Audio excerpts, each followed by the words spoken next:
grandeur of the courtroom, where the clash of morality and vengeance takes center stage. In the hands of these dedicated thespians, the timeless tale of love, prejudice, and justice comes to life. As the curtain rises, allow yourself to be immersed in the unfolding drama. So, without further ado, let the evening's performance begin.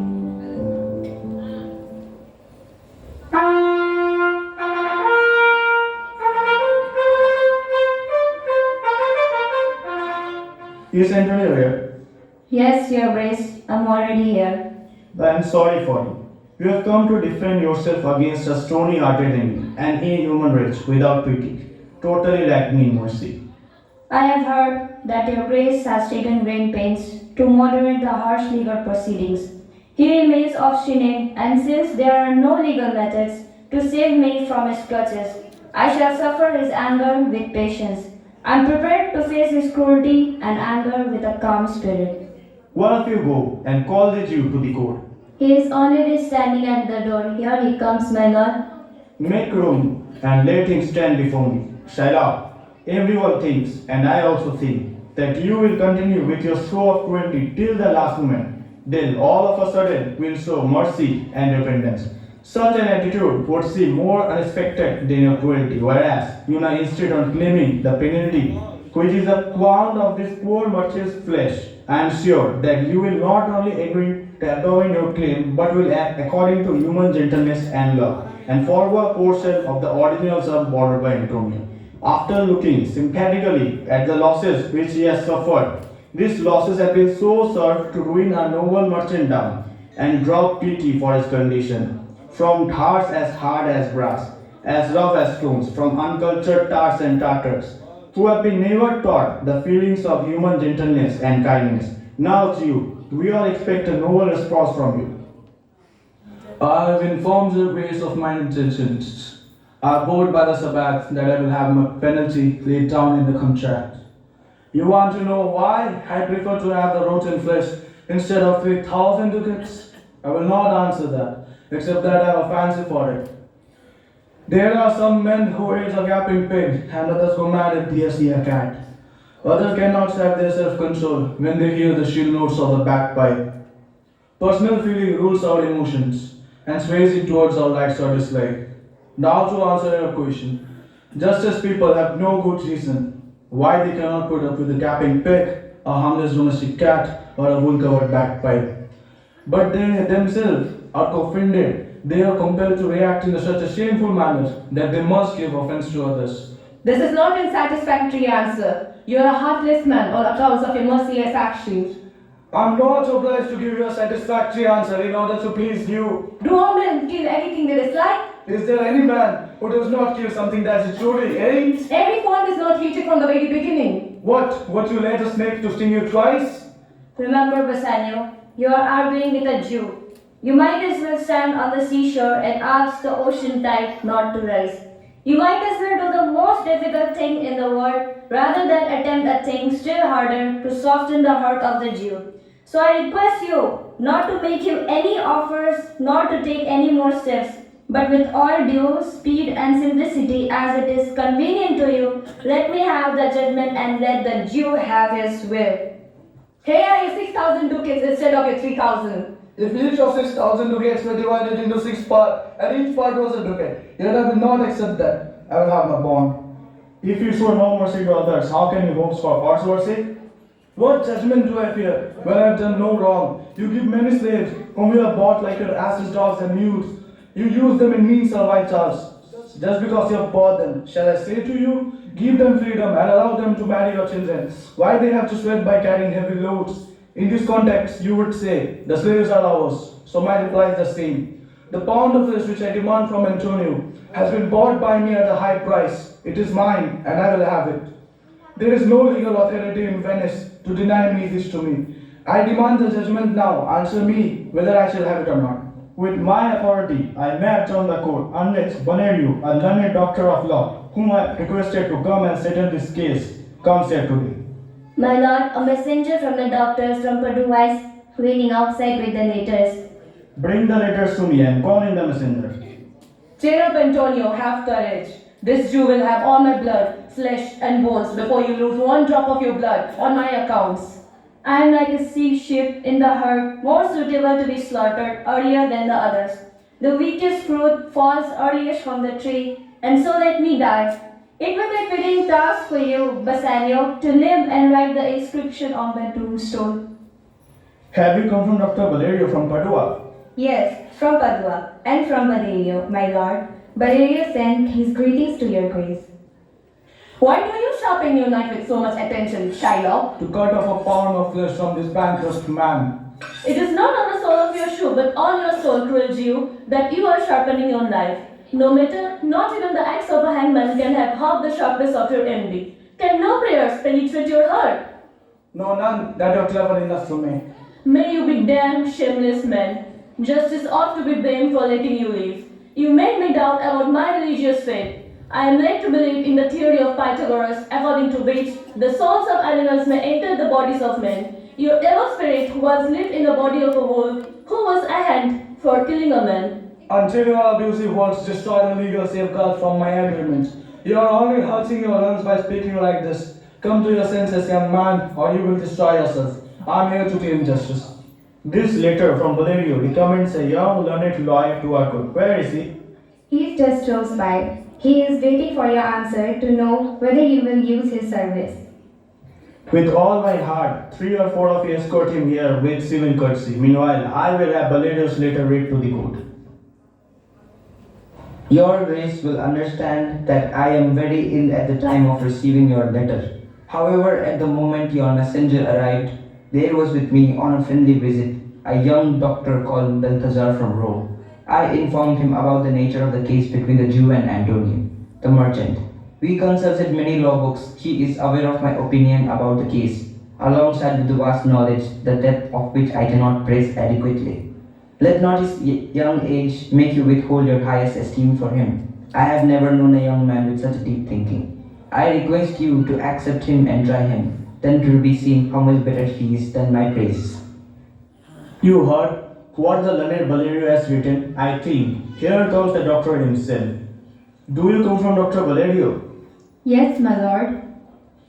You are welcome. Take your seat. Are you aware of the nature of the dispute involved in the present case before the court? I have the full knowledge of it. Who is the merchant and who is the Jew? Antonio and old Shylock both come forward. Is your age Shylock?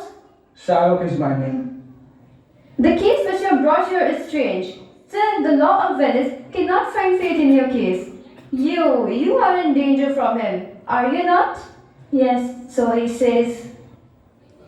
Do you admit having made this agreement? Yes, I do. Then the Jew must be merciful. On what ground should I show mercy? Tell me that. The quality of mercy cannot be forced. It drops freely as the gentle rain from heaven on earth below. It is twice blessed. It blesses him who shows mercy, and him who receives it. It is the greatest quality in the most powerful men. It is the main characteristic of a king who commands power and grandeur. It is a quality that belongs to Almighty God. So, Jew, although you demand what is due to you in the name of justice, remember that if we were to be judged according to the strict justice of God, none of us would be saved. We pray to God for His mercy, and that the same prayer which we make to God should teach us how to show mercy to others. I have said this to soften the harsh truth of your claim. Let the consequences of my deeds be on me. I seek the penalty by the law due to breach of our contract. Is Antonio able to pay the money? Yes, here I am to pay it for him in the court. I'm prepared to pay twice the amount, and if this is not enough, I'll pay 10 times more. If I fail to do so, I shall forfeit my hands, my head, my heart. If this is not sufficient, then it appears the malice is destroying honesty. It is not possible. There is no power in Venice that can change the working of an established law. It will be recorded as an example in future due to which many errors might creep in governing the state. It cannot be. Look, a second Daniel has come to give the judgment. Yes, a second Daniel. Oh, wise young judge, how much I respect you. Kindly let me see the bond. Here it is, most respected doctor. Here it is. Shylock, here is thrice the due amount offered to you. I have taken an oath before God. Shall I commit the sin of oath breaking on my soul? No, not even the sea of Venice. Well, the penalty mentioned in this bond is due, and the Jew can claim legally a pound of flesh to be cut off closest to the merchant's heart.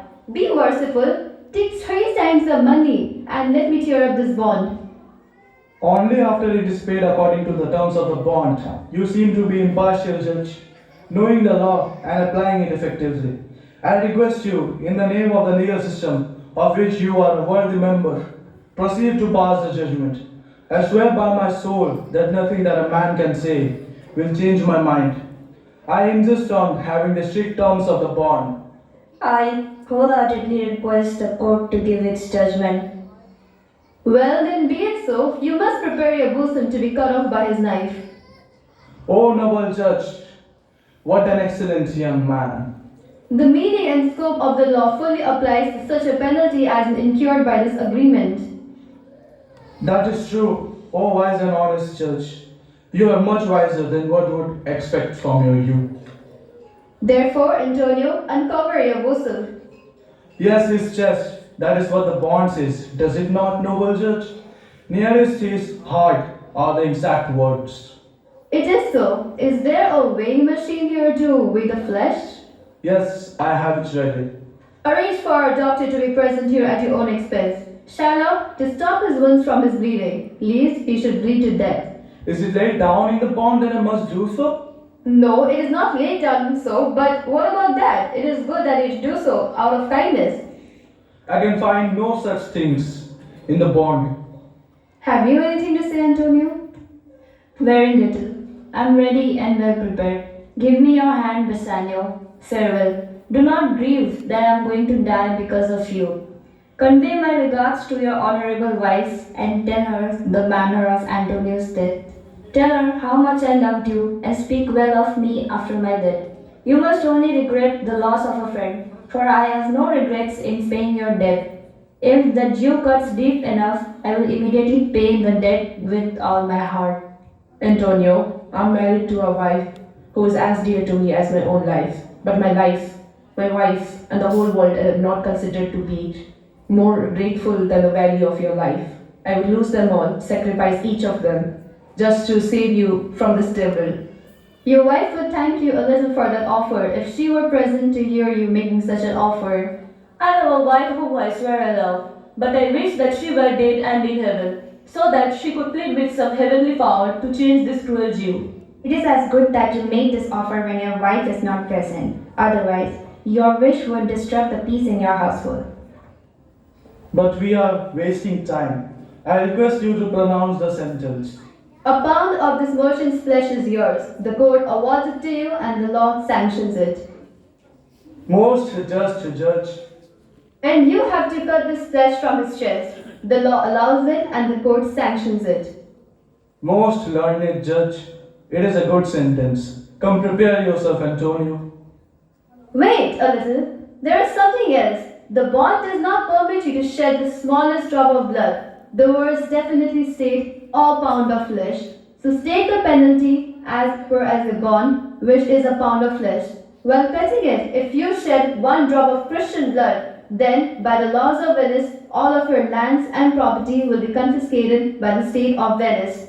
Oh, upright judge, listen to that Jew. Oh, learned judge. Is that the law? You shall see the act. You have demanded strict justice. You will receive justice more than you desire. Oh, learned judge, pay attention, Jew, a learned judge. Then I accept the earlier offer. Pay 3 times the amount of the debt and let the Christian be free. Here is your money. Stop! The Jew will have full justice. Stop! Do not be in such a hurry. He will have nothing but the penalty. Oh, Jew, how upright and learned judge he is. Therefore, get ready to cut off the flesh. Shed no blood and be careful to cut neither more nor less than an exact pound. If you take more or less than a pound, whatever it is, light or heavy in weight, more or less in 20th in excess or less than a scruple, or if the scales differ by a hair's breadth from the exact weight, you will have death penalty and all of your possessions will be confiscated. Here is the second Daniel, a Daniel, Jew. Now, unbeliever, I have a firm hold on you. Jew, why do you pause? Take what is due to you. Give me only my principal amount and let me go. I have it ready for you. Here it is. He has already refused it in open court. He will have only justice according to the terms of the bond. A Daniel. Still I say a second Daniel. I thank you, Jew, for teaching me that word. Shall I not have at least my original sum? No, you should have nothing but the penalty to be taken at your own risk. Then may the devil take him. I shall not stay here to discuss it any longer. Wait a while, Jew. The law has another claim on you. It is laid down in the laws of Venice that if it is proved against a foreigner that has conspired directly or indirectly against a Venetian citizen's life, that citizen against whom he plotted is entitled to one half of the foreigner's property, the other half is to be paid into the treasury of the state. There is a clear evidence from what has happened that you have conspired both directly and indirectly against the life of Antonio, the defendant. You have become liable to the penalty which I have just mentioned, so I advise you to kneel before the Duke and ask for mercy. Ask his permission to help yourself. Yet, since your bail had been forfeited to the state, you do not have enough money left to buy a robe. So you must be hanged at the expense of the state. In order that you may see the difference between your attitude and ours, I grant your life before you ask for it. Half of your wealth now belongs to Antonio, the other half belongs to the public treasury. But it may be reduced to a fine instead if you humbly beg for mercy. Yes, as far as the state's half is concerned, but not Antonio's. No, take away my life and everything. Do not give that back to me. You take my house when you remove the pillars which support it. You take my life when you take away the means which I can live. What mercy can you show to him, Antonio? Give him a rope free of charge to hang himself, nothing more, for God's sake. If it pleases you, my lord the Duke, and this court, remit the fine of one half of his goods. I am satisfied if you will let me have the other half in trust so that I may give it on Shylock's death. To the gentleman who has eloped recently with his daughter, two more conditions I put forward, that in return for this favor he will become a Christian, and secondly, that he make up his will in the court, leaving all that he possesses at debt to his daughter Jessica and son-in-law Lorenzo. He shall do this, otherwise I will withdraw the pardon that I have just granted you. Are you contented, Jew? What do you have to say? I am satisfied. Clerk, drop a gift deed. I request you to allow me to go from here. I am will send the deeds to me and I will sign it. You may go, but do sign it. When you have the ceremonial baptism, you shall have two godfathers. Had I been the judge, you would have had a jury of 12 to send you to the gallows instead of sending you to the font of baptism. Sir, I invite you to come home and dine with me. I request your grace to excuse me. I must leave for Padua tonight, and it is important that I start soon. I am sorry that you have no spare time to accept my offer. Antonio, thank the gentleman, and I think you are greatly in debt to him.